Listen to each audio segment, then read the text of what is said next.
eng birinchi zikr inson uyg'onganda bo'ladi. Uxlab yotuvdi, uyg'ondi.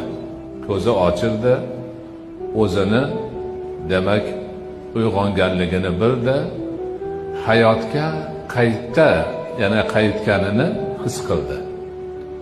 Chunki uxlaganda hech narsani bilmay yotgan edi. Agar Alloh xohlamasa turmay ham qo'yaverar edi. Ko'pchilik yotganidan keyin turmay qolyapti. Ana yarim o'lik bo'lgan odam uyg'ondi, o'ziga keldi, hayotga qaytdi. Ana shu yerda nima deyish mumkin? Boshqalar nima deydi? Xohlagan gapini aytadi.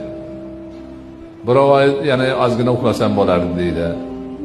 Birov voy kech qolgan-u, falon yerga borishim kerak edi deydi. Yana kimdir choyni kim qaynatadi deyishi mumkin. Nima desa deydi. Lekin mo'min inson, musulmon inson, zokir inson Alhamdulillahillazi ahyana ba'da ma amatana va ilayhin nushur deydi. Ma'nosi bizni o'ldirganidan keyin qayta tiriltirgan Allohga shukrlar bo'lsin va faqat u zotni o'zigagina yig'ilib borish bor.